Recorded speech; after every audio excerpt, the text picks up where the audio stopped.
Welcome to the Ballroom Dance Channel. We are a worldwide community of ballroom dancers who meet here every day to talk all things ballroom dance. Today's topic. Here's the problem I see with talented ballroom dancers. This came to my attention when I was teaching a beginner's dance class day before yesterday at a local high school.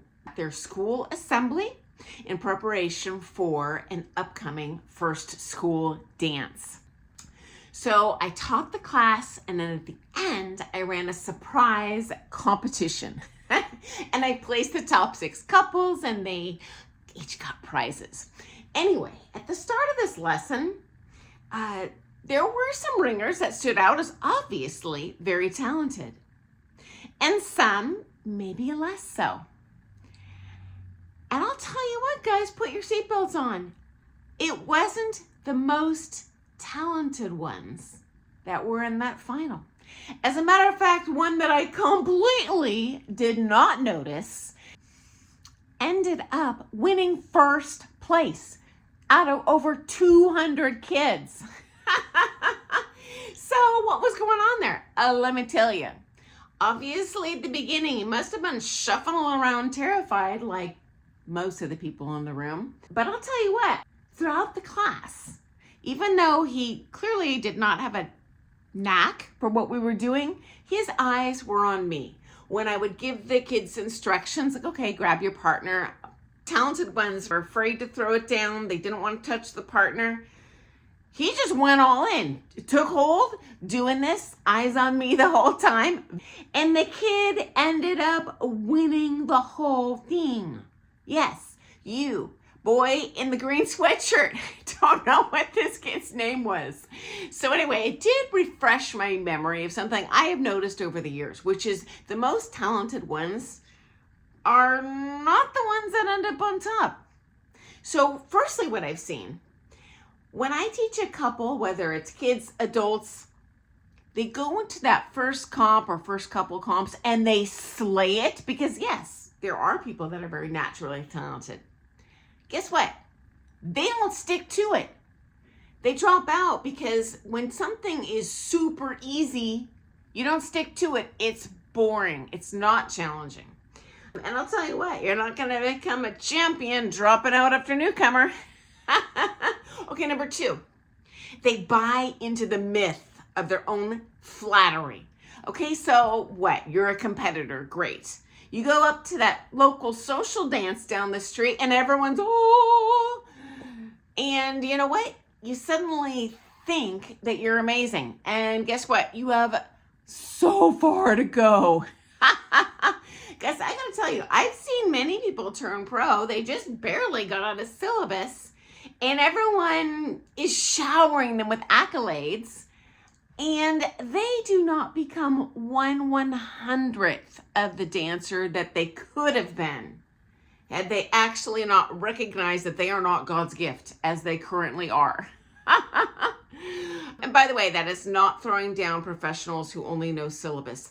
That is a fabulous life skill. You can totally fully book on that, but that doesn't mean that they are remotely capable of competing successfully at championship. Okay, number 3. Honestly, guys, it's only the talented ones that I've seen arguing with their coaches. I'll tell you this, the ones that are talented are front and center when they disagree with what a world champion is teaching them in a private. Well, so-and-so taught it this way, or no, that doesn't work because blah, blah, blah, blah, blah. Like, okay, since when do you know more than a world champion? So I gotta tell you, arrogance can be a problem that holds them back because now not only are they wasting their money in that lesson, they probably made an enemy with that coach. They're not gonna get marked and they completely missed the boat on an opportunity to just try something new for 45 minutes and actually have it work some magic.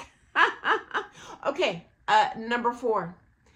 Even if they are amazing, there's always someone better out there. No one wins their way to the top. And a big problem I see in talented dancers when they slay it growing up the ranks, you know what?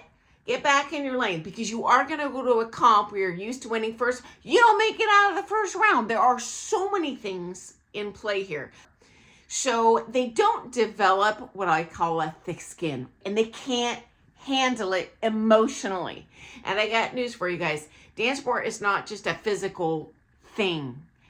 They have to stick to it for years. They have to have that mental fortitude to show grace in defeat and take a licking and keep on taking, show up again, even when your butt is kicked. And that's really hard for super talented dancers that skate up those initial ranks. I don't see any of them making it to that elite finalist level. All those couples that I've seen, including world champions, they really fought their way there.